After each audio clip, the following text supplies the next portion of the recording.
Après une victoire plus que précieuse à Nantes, l'OM reçoit Nice au Vélodrome pour la 22e journée de Ligue 1, l'occasion de conforter la deuxième place alors que Lens se déplace à Brest dans le même temps et pourrait nous passer devant en cas de faux pas. Dans l'avant-match, on va se demander quel compo pourrait être aligné par Igor Tudor, on fera une analyse de la dynamique des deux équipes, avant de finir sur les joueurs à suivre et les pronostics. Comme d'habitude, n'oubliez pas de me donner votre prono dans les commentaires, les bons pronostiqueurs seront mis à l'honneur à la fin du prochain avant-match. On commence tout de suite par un focus sur la compo. Igor Tudor alignera le 3-4-2-1 habituel, là-dessus pas de surprise. Paul Lopez débutera au but, on devrait revoir le trio Bemba, Gigot, Balerdi, avec le retour de Klose comme titulaire à droite et Tavares à gauche. Au milieu, je pense que Tudor maintiendra sa confiance à Rongier et Verretou, à moins qu'il veuille faire tourner un petit peu. Faut pas oublier qu'il y a une place en quart de finale de Coupe de France à aller chercher la semaine prochaine contre Paris.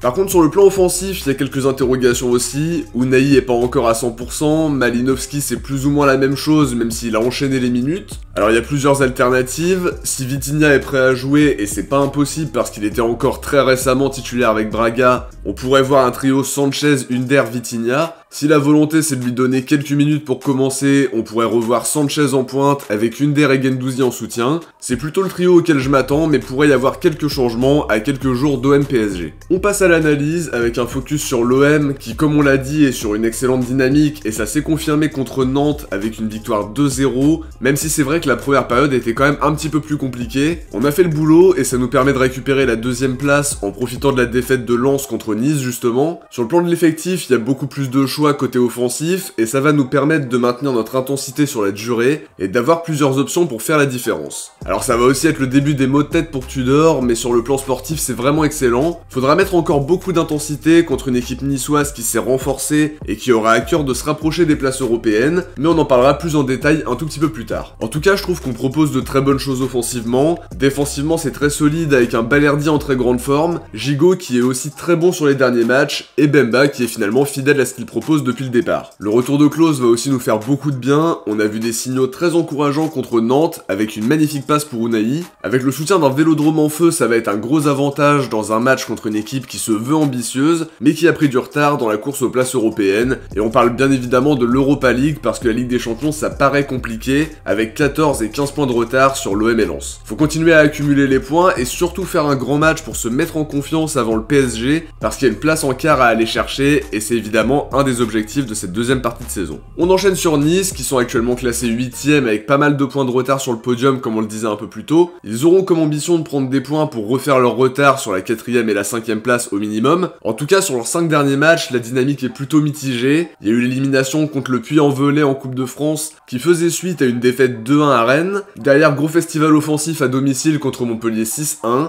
Il y a eu le match nul à Reims 0-0 et une victoire très importante qui joue évidemment sur notre classement et pas qu'un peu, 1-0 contre Lens à Bollaert. Sur le dispositif, Didier Digard alterne entre le 5-4-1, le 4-2-3-1 ou le 4-3-3. Il pourrait être tenté de mettre à nouveau une défense à 5 avec le jeune Antoine Mendy qui a été vraiment très bon à Lens. C'est une équipe qui a beaucoup de qualités individuelles, je pense à Diop, à Kefren Turam qui est vraiment très bon au milieu de terrain. Laborde sait se montrer décisif, mais il va aussi avoir la concurrence de Mofi qui arrive évidemment dans la peau d'un titulaire indiscutable au vu de l'investissement, même si on peut aussi imaginer qu'ils soient associés. Sur le plan de l'effectif, ils seront privés de Pepe, Datal et de Boulka, mais a priori, Boudaoui et Todibo seront disponibles. On passe aux joueurs à suivre de part et d'autre en commençant par l'OM. Le premier joueur à suivre c'est Balerdi qui enchaîne les très bonnes prestations, que ce soit son entrée face à Monaco et ses 90 minutes de très haut niveau contre Nantes. Contre une équipe qui a des joueurs qui savent se montrer inspirés et tranchants, on aura largement besoin de son apport et surtout de sa capacité à jouer à tous les postes de la défense pour perturber un peu l'adversaire. Vitinha fait partie des joueurs qui sont clairement attendus,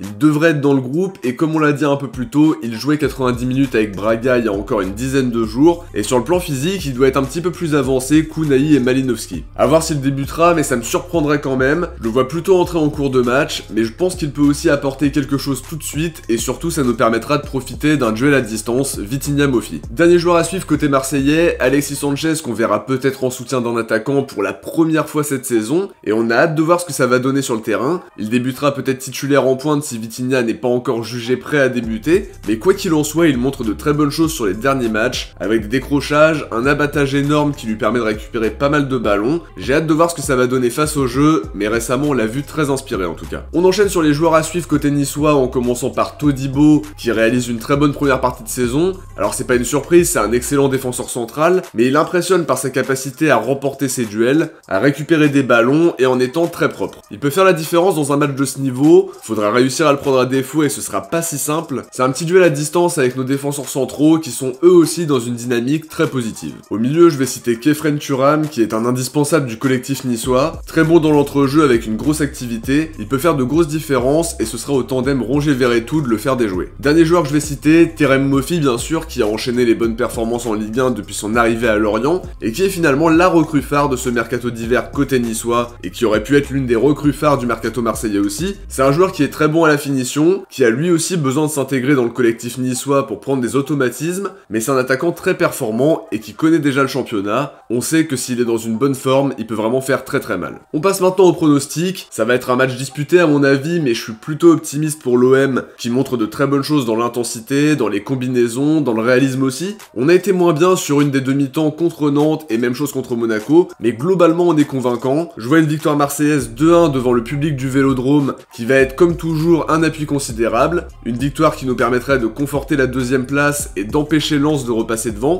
On sait que Nice a une équipe avec de grandes qualités individuelles et ce sera évidemment loin d'être simple comme match, mais on est sur une très bonne dynamique, en pleine confiance et c'est hyper important de continuer à prendre des points tout en sachant qu'il faut prendre le maximum de confiance possible en prévision d'OM PSG en Coupe de France. En buteur, je vois un but de Guendouzi et un but de Sanchez et côté niçois, je m'attends à un but de Gaëtan Laborde. Avant de se quitter, maintenant on va découvrir qui sont les bons pronostiqueurs de Nantes OM. Bien joué à Hugo G, Dodoaz, LPY, Kamel Slama, Gabin Guillotot, Sacha Frost, Moussa Cissé, Anony Madi, Paul VB, Diego, Alexis Mohan, Bamba Sessako, Lucas Ribeiro, Mahaman Hamza, Estelle Madureira, Darosan, Dylan Germani, Morgan Dubois, Franck Petricic, Kesson Aurélien, Mouslim Zainab, Nicolas Anda-Ngwa, Tudo Koulibaly, Joe Bekima, Mathis Castello, Pinto Emata, Ababa Karba, Christelle Hébert, Laurent Moscalic, Oka MJC, Samba Diako, Tierno Sedou Diallo, Faisal Etaouki, Fabien Berger, Ismaël, Guy Rostand, Pierre Atisso, Bilar Cosby, Faisal Rekab, Ribeiro Noah, Jos MJ, Rico Del Prado, Kenzo, Maxence Gaudron, Esteban et Soul Yassine qui ont trouvé le bon prono. Bien joué à tous et merci d'être aussi nombreux à jouer le jeu à chaque avant-match. N'oubliez pas en tout cas de pronostiquer OM Nice dans les commentaires. De notre côté, on arrive à la fin de cette analyse, j'espère qu'elle vous a plu et que ça vous a hypé pour le match de demain. Si c'est le cas, n'oubliez pas le petit pouce bleu pour soutenir la chaîne et lui permettre d'être de mieux en mieux référencé. Je vous invite aussi à vous abonner pour ne rien louper de l'actualité marseillaise. Si vous avez regardé la vidéo jusqu'à la fin, écrivez Igor dans les commentaires. Je vous dis à très vite pour une prochaine vidéo. Ciao, portez-vous bien et surtout allez l'OM.